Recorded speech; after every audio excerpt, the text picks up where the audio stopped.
আমাৰ ভাই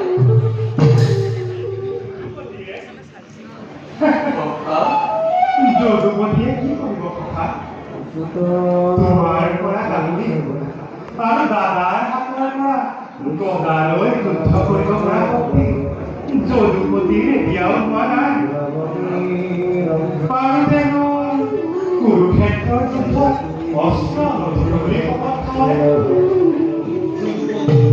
দাদা তুমি অস্ত্ৰ ধৰিলেও তোমাৰ অনন্ত শক্তিয়ে আমাৰ বংশভাই আৰু সেনা সেনানী শক্তিশালী কৰি তুলিছে।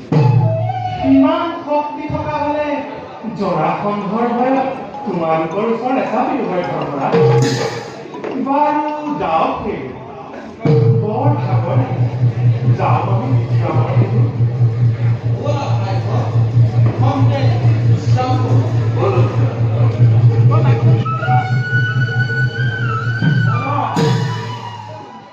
আমি শ্ৰান্ত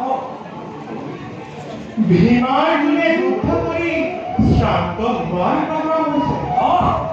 আজি শ্ৰান্ত কাইলৈ মূৰ্ছা আৰু পৰহিলৈ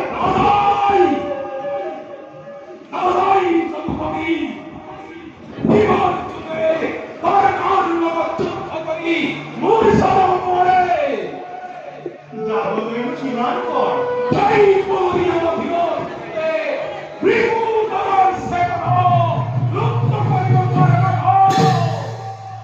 কিন্তু সেই অধীনতটো হিন্দু পুত্ৰ জয়ৰথতকৈ কোনো গুণেই নহয় দাদা।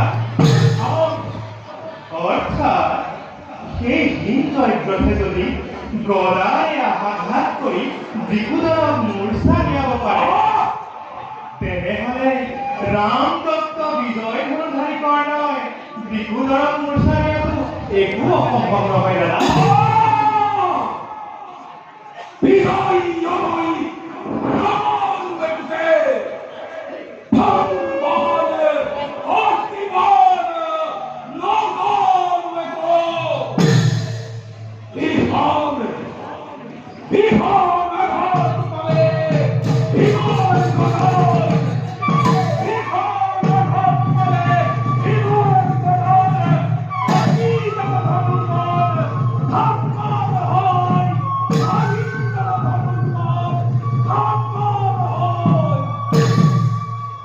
দাদাৰ অলপ কথাতেই খং উঠে।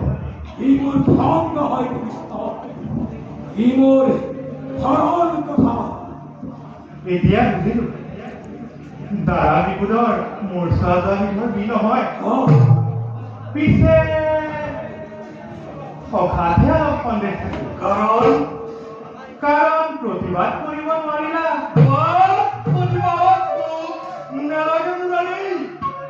যুদ্ধ লাগে, জয় লাগে, প্ৰতিদ্বন্দ্বী লাগে।